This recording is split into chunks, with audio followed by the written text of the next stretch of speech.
ನೋಡಿ, ಚನ್ನಪಟ್ಟಣ ಉಪಚುನಾವಣೆಯ ಕದನವನ್ನ ಬಹಳ ಬಹಳ ಬಹಳ ಸೀರಿಯಸ್ ಆಗಿ ಪರಿಗಣಿಸಿದ್ದು ಡಿಸಿಎಂ ಡಿಕೆ ಶಿವಕುಮಾರ್ ವರ್ಸಸ್ ಕೇಂದ್ರ ಸಚಿವ ಎಚ್.ಡಿ. ಕುಮಾರಸ್ವಾಮಿ ಅನ್ನುವಂತ ಪರಿಸ್ಥಿತಿ ನಿರ್ಮಾಣ ಆಗಿತ್ತು. ಮೈತ್ರಿ ಅಭ್ಯರ್ಥಿಯಾಗಿ ಕಣದಲ್ಲಿ ಯಾರಿರ್ತಾರೆ ಅನ್ನುವಂತ ಪ್ರಶ್ನೆಗೆ ರಿಪಬ್ಲಿಕ್ ಕನ್ನಡದಿಂದ ಒಂದು ಎಕ್ಸ್ಕ್ಲೂಸಿವ್ ಮಾಹಿತಿಯನ್ನ ನಿಮ್ಮ ಮುಂದೆ ಇಡ್ತಾ ಇದ್ದೀವಿ. ರಿಪಬ್ಲಿಕ್ ಕನ್ನಡದಲ್ಲಿ ಮೆಗಾ ಎಕ್ಸ್ಕ್ಲೂಸಿವ್ ಸುದ್ದಿ. ಮೈತ್ರಿ ಅಭ್ಯರ್ಥಿಯಾಗಿ ಸಿಪಿ ಯೋಗೇಶ್ವರ್ ಸ್ಪರ್ಧೆ ಖಚಿತನಾ? ಯೋಗೇಶ್ವರ್ಗೆ ಗ್ರೀನ್ ಸಿಗ್ನಲ್ ಕೊಟ್ಟಿದ್ದಾರಾ ಕೇಂದ್ರ ಸಚಿವ ಎಚ್.ಡಿ. ಕುಮಾರಸ್ವಾಮಿ? ಇದು ಚನ್ನಪಟ್ಟಣ ಚುನಾವಣಾ ಅಖಾಡದ ಖಡಕ್ ಸುದ್ದಿ, ಎಕ್ಸ್ಕ್ಲೂಸಿವ್ ಸುದ್ದಿ ನಿಮ್ಮ ರಿಪಬ್ಲಿಕ್ ಕನ್ನಡದಲ್ಲಿ.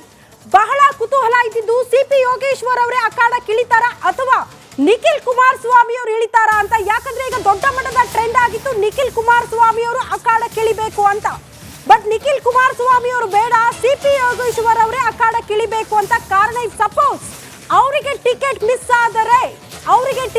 ಆದ್ರೆ ಅದರ ಲಾಭ ಡಿಸಿಎಂ ಡಿಕೆ ಶಿವಕುಮಾರ್ ತೆಗೆದುಕೊಳ್ತಾರೆ ಅನ್ನೋ ಕಾರಣಕ್ಕೆ ಅದನ್ನ ಮನಗಂಡು ಎಚ್.ಡಿ. ಕುಮಾರಸ್ವಾಮಿ ಅವರು ಗ್ರೀನ್ ಸಿಗ್ನಲ್ ಕೊಟ್ಟಿದ್ದಾರೆ ಸಿಪಿ ಯೋಗೇಶ್ವರ್ ಅವರ ಸ್ಪರ್ಧೆಗೆ.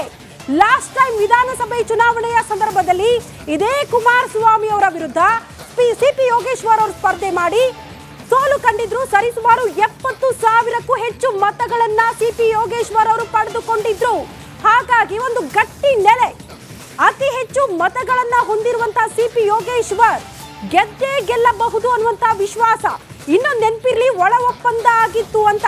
ಬೆಂಗಳೂರು ಗ್ರಾಮಾಂತರದಲ್ಲಿ C P Yogeshwar doctor C N. Manjunath ಅವರನ್ನ ಗೆಲ್ಲಿಸ್ಕೊಂಡು ಬಂದ್ರೆ ಅವರಿಗೆ ಚನ್ನಪಟ್ಟಣ ಉಪಚುನಾವಣೆಯಲ್ಲಿ ಸ್ಪರ್ಧೆ ಮಾಡೋದಕ್ಕೆ ಅವಕಾಶ ಕೊಡ್ತೀವಿ ಅನ್ನುವಂತ ಟಾಕ್ ಆಗಿತ್ತಂತೆ. ಎಚ್.ಡಿ. ಕುಮಾರಸ್ವಾಮಿ ನನ್ನನ್ನೇ ನಿಲ್ಲುವಂತೆ ಹೇಳಿದ್ದಾರೆ. ಕಳೆದ ವಾರ ಕುಮಾರಸ್ವಾಮಿ ಅವರ ಜೊತೆಗೆ ಈ ವಿಚಾರಕ್ಕೆ ಸಂಬಂಧಪಟ್ಟಂತೆ ಚರ್ಚೆ ಮಾಡಿದ್ದೀವಿ. ಆದಷ್ಟು ಬೇಗ ಹೆಸರು ಸೂಚಿಸುವಂತೆ ಕೇಳಲಾಗಿದೆ. ಎಚ್.ಡಿ. ಕುಮಾರಸ್ವಾಮಿ ಅವರು ನನ್ನನ್ನೇ ನಿಲ್ಲುವಂತೆ, ನನಗೆ ಸ್ಪರ್ಧೆ ಮಾಡುವಂತೆ ಹೇಳಿದ್ದಾರೆ. ಅದಕ್ಕೆ ಅಧಿಕೃತ ಅನುಮೋದನೆ ಅವರೇ ಕೊಡಬೇಕು ಅಂತ ಕೂಡ ಹೇಳಿದ್ರು. ಮೈತ್ರಿ ಪಕ್ಷದ ವರಿಷ್ಠರು ಅಧಿಕೃತವಾಗಿ ಅದನ್ನ ಘೋಷಣೆ ಮಾಡಬೇಕು. ಚನ್ನಪಟ್ಟಣದಲ್ಲಿ ಮಾಜಿ ಸಚಿವ ಸಿಪಿ ಯೋಗೇಶ್ವರ್ ಈ ಹೇಳಿಕೆ ಕೊಟ್ಟಿದ್ದಾರೆ. ಅಲ್ಲಿಗೆ ಎಚ್.ಡಿ. ಕುಮಾರಸ್ವಾಮಿ ಅವರ ಗ್ರೀನ್ ಸಿಗ್ನಲ್ ಸಿಕ್ಕಾಗಿದೆ. ಬಟ್ ಮೈತ್ರಿ ಅಭ್ಯರ್ಥಿಯಾಗಿ ಅಧಿಕೃತವಾಗಿ ಘೋಷಣೆ ಆಗ್ಬೇಕಷ್ಟೇ ಅನ್ನುವಂತಹ ವಿಚಾರವನ್ನ ಸ್ವತಃ ಸಿಪಿ ಯೋಗೇಶ್ವರ್ ಅವರೇ ಈಗ ಪ್ರಸ್ತಾಪ ಮಾಡಿದ್ದಾರೆ. ಅಲ್ಲಿಗೆ ಚನ್ನಪಟ್ಟಣ ಉಪಚುನಾವಣೆಯ ಕದನದ ಕಾವು ದೊಡ್ಡ ಮಟ್ಟದಲ್ಲಿ ಚರ್ಚೆ ಆಗೋದು ಬಹಳ ಸ್ಪಷ್ಟ. ಈ ಬಗ್ಗೆ ಮತ್ತಷ್ಟು ಡೀಟೇಲ್ಸ್ ಅನ್ನ ಕೊಡ್ತಾ ಹೋಗ್ತಾರೆ ನಮ್ಮ ಪ್ರತಿನಿಧಿ ಮಹದೇವ್ ಸ್ವಾಮಿ ದೂರವಾಣಿ ಸಂಪರ್ಕದಲ್ಲಿ. ಮಹದೇವ್ ಸ್ವಾಮಿ, ಬಹಳ ಕುತೂಹಲ ಇತ್ತು ಸಿಪಿ ಯೋಗೇಶ್ವರ ನಿಖಿಲ್ ಕುಮಾರಸ್ವಾಮಿ ಅಂತ ಮೈತ್ರಿ ಅಭ್ಯರ್ಥಿಯಾಗಿ ಅಖಾಡದಲ್ಲಿ ಇರೋದು ಯಾರು ಅಂತ. ಇತ್ತೀಚೆಗೆ ಮತ್ತೊಂದು ಮಾತು ಕೇಳಿ ಬಂದಿತ್ತು, ಡಾಕ್ಟರ್ ಸಿ.ಎನ್. ಮಂಜುನಾಥ್ ಅವರ ಪತ್ನಿಯನ್ನ ನಿಲ್ಲಿಸಬಹುದು ಅನ್ನುವಂತ ಟಾಕ್ ಇತ್ತು. ಬಟ್ ಎಲ್ಲವನ್ನ ಮೀರಿ ಎಚ್.ಡಿ. ಕುಮಾರಸ್ವಾಮಿ ಅವರು ಸಿಪಿವೈ ಸ್ಪರ್ಧೆಗೆ ಒಪ್ಪಿಗೆ ಕೊಟ್ರ? ಸೂಚನೆ ಏನು, ಏನಾಗಬಹುದು?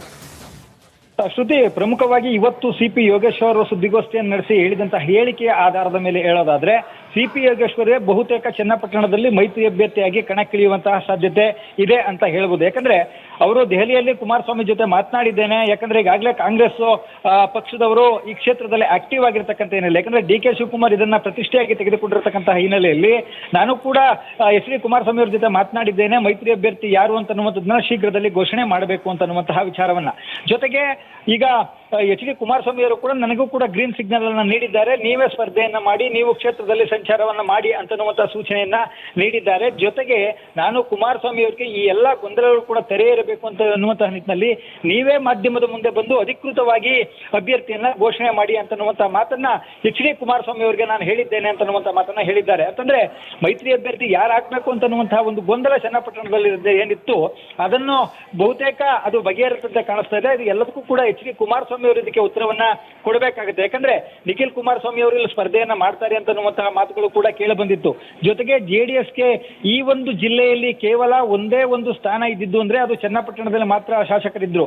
ಆದ್ರೆ ಮೈತ್ರಿ ಅಭ್ಯರ್ಥಿಯಾಗಿ ಬಿಜೆಪಿಯಿಂದ ಏನಾದ್ರೂ ಸಿಪಿ ಯೋಗೇಶ್ವರ್ ಅವರನ್ನ ಕಣಕ್ಕಿಳಿಸಿದ್ರೆ ಜೆಡಿಎಸ್ ನ ಅಸ್ತಿತ್ವ ಹಾಳಾಗುತ್ತೆ. ಹಾಗಾಗಿ ಯಾವ ಪಕ್ಷದಿಂದ ಸ್ಪರ್ಧೆಯನ್ನ ಮಾಡ್ತಾರೆ ಅಂತನ್ನುವಂಥದ್ದು ಇನ್ನೂ ಕೂಡ ಪ್ರಶ್ನಾರ್ಥಕವಾಗಿ. ಎಕ್ಸಾಕ್ಟ್ಲಿ ಮಹದೇವ್ ಸ್ವಾಮಿ, ಇದೇ ಪ್ರಶ್ನೆ ನಮ್ಮನ್ನ ಕಾಡ್ತಾ ಇರೋದು. ಬಟ್ ಪೊಲಿಟಿಕಲಿ ಚರ್ಚೆ ಆಗಿರುವಂತಹ ವಿಚಾರ, ಸಿಪಿವೈ ಜೆಡಿಎಸ್ ನಿಂದ ಸ್ಪರ್ಧೆ ಮಾಡೋದಕ್ಕೆ ತಿರಸ್ಕರಿಸಿದ್ದಾರೆ ಅಂತ. ಕಾರಣ, ಇಫ್ ಸಪೋಸ್ ಜೆಡಿಎಸ್ ಪಕ್ಷದಿಂದ ಸ್ಪರ್ಧೆ ಮಾಡಿದ್ರೆ ಇಲ್ಲಿ ಎಂಎಲ್ಸಿ ಸ್ಥಾನಕರು ರಾಜೀನಾಮೆ ಕೊಡಬೇಕಾಗುತ್ತೆ.